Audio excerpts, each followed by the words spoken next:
Then Pilate took Jesus and had him flogged. The soldiers twisted together a crown of thorns and put it on his head.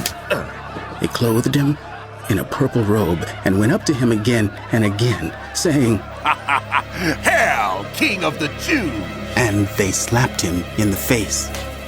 Once more, Pilate came out and said to the Jews, "Look, I am bringing him out to you to let you know that I find no basis for a charge against him." When Jesus came out wearing the crown of thorns and the purple robe, Pilate said to them, "Here is the man." As soon as the chief priests and their officials saw him, they shouted. But Pilate answered, "You take him and crucify him. As for me, I find no basis for a charge against him." The Jews insisted, "We have a law, and according to that law he must die, because he claimed to be the Son of God." When Pilate heard this, he was even more afraid, and he went back inside the palace. "Where do you come from?" he asked Jesus, but Jesus gave him no answer. "Do you refuse to speak to me? Don't you realize I have power either to free you or to crucify you?" Jesus answered, "You would have no power over me if it were not given to you from above. Therefore, the one who handed me over to you is guilty of a greater sin." From then on, Pilate tried to set Jesus free. But the Jews kept shouting, "If you let this man go, you are no friend of Caesar." Anyone who claims to be a king opposes Caesar. When Pilate heard this, he brought Jesus out and sat down on the judge's seat at a place known as the Stone Pavement, which in Aramaic is Gabbatha. It was the day of preparation of the Passover. It was about noon. "Here is your king," Pilate said to the Jews, but they shouted, "Take him away! Crucify him!" "Take him away!" "Shall I crucify your king?" Pilate asked. "We have no king but Caesar," the chief priests answered. Finally, Pilate handed him over to them to be crucified. So the soldiers took charge of Jesus. Carrying his own cross, he went out to the place of the skull, which in Aramaic is called Golgotha. Here, they crucified him, and with two others, one on each side, and Jesus in the middle. Pilate had a notice prepared and fastened to the cross. It read, "Jesus of Nazareth, the King of the Jews." Many of the Jews read this sign, for the place where Jesus was crucified was near the city, and the sign was written in Aramaic, Latin, and Greek. The chief priests of the Jews protested to Pilate.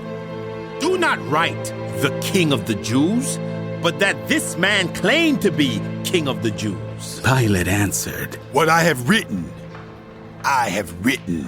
When the soldiers crucified Jesus, they took his clothes, dividing them into 4 shares, one for each of them, with the undergarment remaining. This garment was seamless, woven in one piece from top to bottom. "Let's not tear it," They said to one another. "Let's decide by lot who will get it." This happened that the scripture might be fulfilled that said, "They divided my clothes among them and cast lots for my garment." So this is what the soldiers did. Near the cross of Jesus stood his mother's sister, Mary, the wife of Clopas, and Mary Magdalene. When Jesus saw his mother there, and the disciple whom he loved standing nearby, he said to her, "Woman, here is your son." And to the disciple, Here is your mother.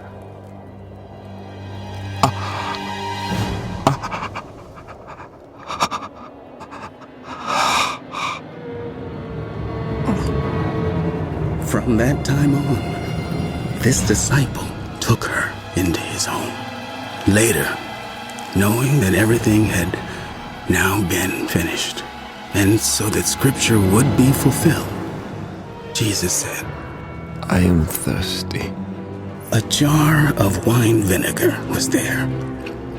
So they soaked a sponge in it, put the sponge on a stalk of the hyssop, and lifted it to Jesus' lips. When he had received the drink, Jesus said, It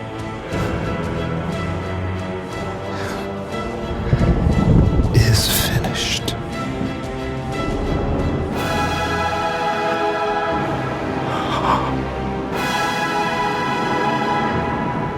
With that, he bowed his head and gave up his spirit. Now it was the day of preparation, and the next day was to be a special Sabbath. Because the Jewish leaders did not want the bodies left on the crosses during the Sabbath, they asked Pilate to have the legs broken and the bodies taken down.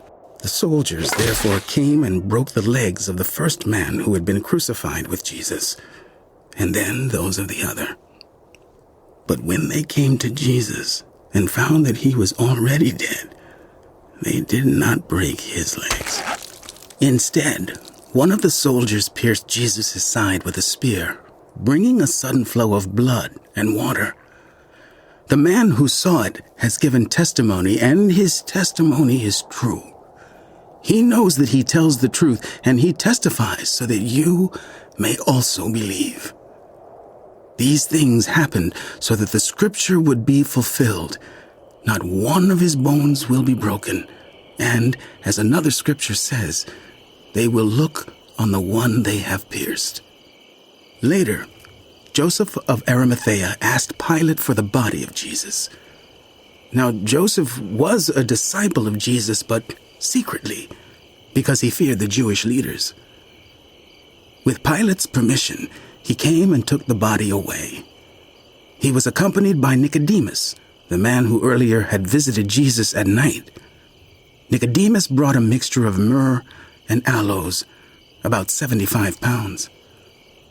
Taking Jesus' body, the two of them wrapped it with the spices in strips of linen. This was in accordance with Jewish burial customs. At the place where Jesus was crucified, there was a garden, and in the garden a new tomb in which no one had ever been laid. Because it was the Jewish day of preparation, and since the tomb was nearby, they laid Jesus there.